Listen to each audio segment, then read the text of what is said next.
Now, if you know anything about machine polishing or you've machine polished a car before, you know that the number one colour to get right is solid black. No metallic in it. This one here was absolutely trashed. Now, do excuse me. Normally I try and make a great production, cinema, a little bit talk to camera, but this time here I just didn't have time. This car was a project that I was doing in the evenings late for a good friend and client of mine, but I still know I could have shown off what I was doing and it was really exciting me. So I had to stick the camera out and just get what I could, but I couldn't do my usual level, but I knew it was still worth sharing. Now, like I just said, solid black, when you get into the world of polishing paint, is the golden ticket. If you can do solid black, you're probably going to be all right on other colours. And the reason for that is there's nowhere to hide with solid black. A scratch on paintwork normally shows up as a slightly white line. We've all seen that. You've seen that with the befores. But on certain colours and on certain metallics, those lines can actually be hidden. So if you look up at a swelled up mineral grey BMW, it's going to look great in any light. It takes a lot of precision to be able to see the swells, whereas solid black, it's not like that. So, like I say, I thought I would share my experience of detailing this 2018 Range Rover Evoque with you. Now, as you can see, I've opted for the rotary for my cutting here.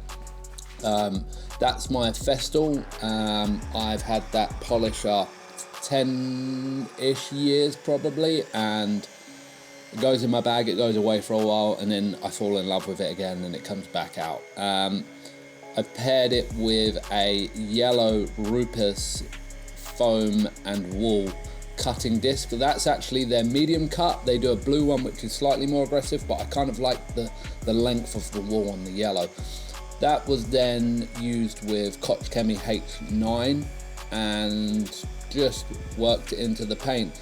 When you're working a wall pad, you'll notice that the pad never sits completely flat to the car.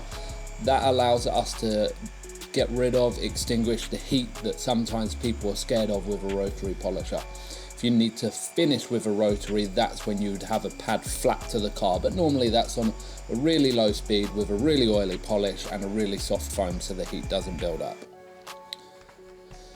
The more intricate areas were tackled with the little 75. Again, that's the blue one there that you can see, but also a little bit of hand polishing went on behind the handle cup as well, just to achieve that flawless finish. The car itself was booked in with me for a front end and one side PPF. Now that obviously was prepped and polished before the PPF went on. The PPF went on, me and the owner looked at the car and realised we've got to polish the rest of it. It was night and day. So like I say, just a great example to get a little bit of content. And actually I've already posted a short of this on the Instagram channel. If you don't follow me there, be sure, I'll stick my handle up on the screen now. Be sure to go and have a look at that. You do not have to be an Instagram logged in user. What you can do is you can go to instagram.com/Joe Huntley Detailer, I believe it is, and again I'll put that up on the screen, so if you're not an Instagram user you can still go and browse my work and see what I'm doing. Now this is where people get scared of rotary polishers, the holograms, but what we're looking at is a very consistent hologramming, no different to if you cut really hard on a DA and you had heavy haze. There's nothing to be scared about there. It looks horrific. It would look horrific if you was to take the car out into direct sunlight, but we're not done with it yet.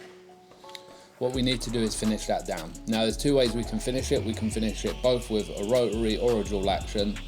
The team at Ultimate Finish worked super hard and got me, well, it cost me a lot of money, but they got me delivered in time for this project, the new LHR 15 Mark V.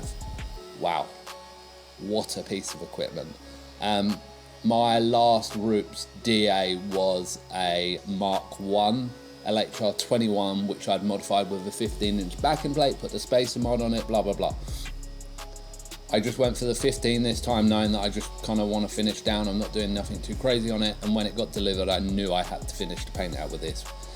This machine polisher was well worth it. Don't get me wrong, it's a lot of money, but paired with the ever popular yellow foam finishing pad from Roots and my favourite finishing polish, which is Meguiar's M205, it made light work. The motor in this is completely different. The non-metal gearing now is made out of some composite nylon. You can tell the motor feels way more digital. It's on, it's off. The soft start is beautiful. It's slightly smaller than the previous generation. It's easier to handle. This is just the creme de la creme of Roots polishers now. Did consider the outrageously expensive dual action one, and then I thought, no, I'd rather have this with £200 in my pocket. Like, there was no competition. So yeah, the cutting was done with the Festool, and then the finishing was done with the Roots. And I'm sure you'll agree from the afters, I was very happy with the results. If you like my videos, please subscribe to the channel. If you want to check out my Instagram, again, I'll throw that on the screen. I'll put my website on the screen also. If you are interested in car detailing in London, Hertfordshire, Essex, paint protection film, ceramic coatings, whatever it is you're after, drop me a line, give me a call. All of my details are on my website, and I'll see you on the next video. Enjoy the afters.